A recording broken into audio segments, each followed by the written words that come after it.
Salam sejahtera untuk kita semua. Pelajaran Sekolah Sahabat dengan tema utama tentang kematian, hampir mati, dan harapan masa depan. Pelajaran keempat, harapan perjanjian lama. Rabu 19 Oktober, mati akan hidup. Bacalah Yesaya 26 ayat 14 dan 19.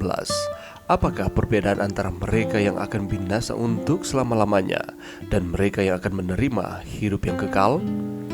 Kitab Yesaya menyajikan perbedaan yang besar antara keagungan Allah dan kerapuhan manusia kita.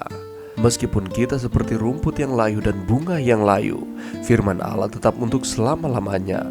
Terlepas dari keberdosaan manusiawi kita, bagaimanapun, kasih karunia Allah yang menyelamatkan tersedia bagi semua manusia dan menjadi efektif bahkan bagi orang-orang bukan Yahudi yang memeluk perjanjiannya dan memelihara hari Sabat.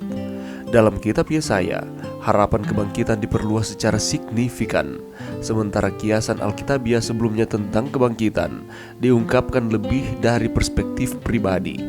Nabi Yesaya berbicara tentang hal itu termasuk dirinya sendiri dan komunitas perjanjian orang percaya. Yesaya 26 mengontraskan perbedaan nasib orang jahat dan orang benar.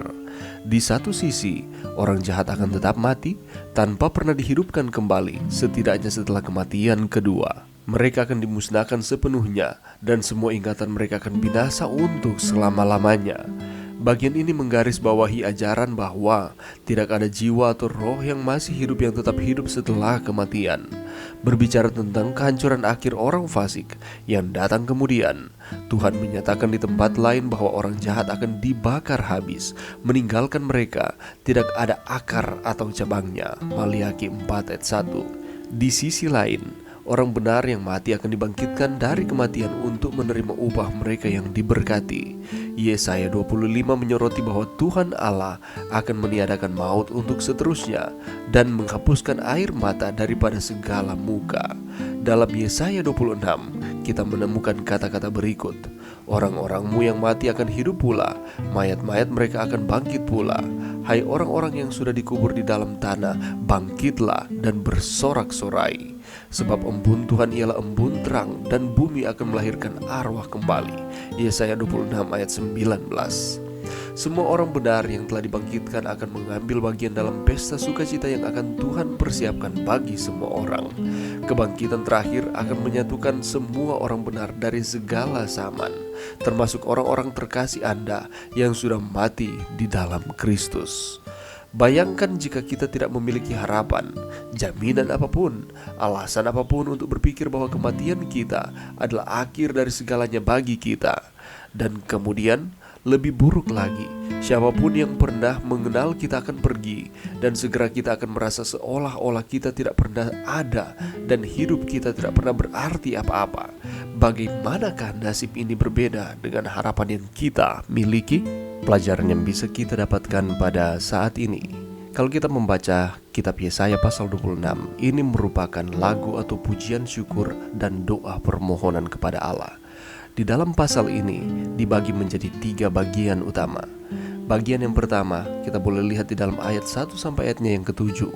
Ini merupakan pujian syukur kepada Allah Israel, yang adalah gunung batu kekal yang menjatuhkan dan merendahkan orang-orang yang meninggikan diri dan mengangkat orang yang benar. Orang-orang benar inilah yang akan masuk melalui pintu gerbang ke dalam kota dan menikmati keselamatan yang diberikan oleh Allah. Bagian kedua di dalam ayat 8 sampai 10.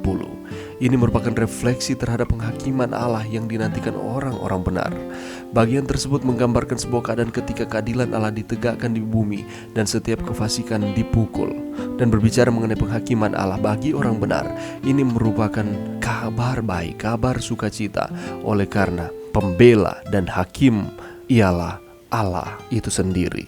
Itulah sebabnya kita tidak perlu takut terhadap penghakiman apabila kita ada di dalam kebenaran. Bagian yang ketiga di dalam ayatnya yang ke-11 sampai ayatnya yang ke-19 berbicara tentang permohonan keselamatan orang percaya dan penghukuman atas kefasikan. Permohonan ini digambarkan seperti wanita yang sedang berjuang dengan kesakitan menantikan kelahiran yang akan mendatangkan sukacita besar. Permohonan ini disertai keyakinan sepenuhnya kepada Tuhan.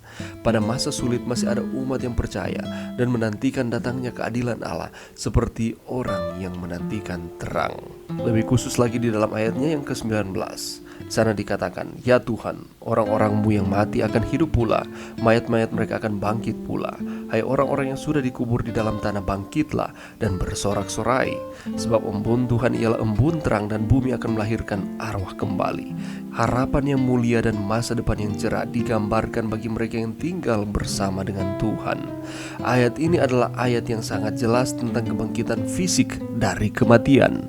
Dan ini berarti orang-orang yang mati saat ini masih berada di dalam kubur. Mereka belum bertemu dengan Allah di surga. Dan suatu kali kelak ketika Tuhan datang, entah pada kebangkitan yang pertama ataupun kebangkitan yang kedua, maka orang-orang yang setia maupun orang yang tidak setia akan dibangkitkan. Orang setia pada kebangkitan yang pertama, sedangkan orang yang tidak setia pada kebangkitan yang kedua.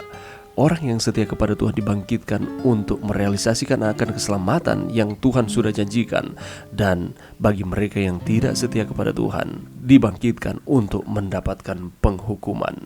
Dan inilah perbedaan nasib antara orang yang jahat dan orang yang benar yang dicatat di dalam Yesaya pasal 26. Pertanyaannya, ada di manakah kita? Mari kita terus setia kepada Tuhan di dalam kehidupan kita, sehingga walaupun kita akan mengalami kematian, tetapi kita akan memperoleh hidup manakala Tuhan datang kembali, dan hidup kekal untuk selama-lamanya.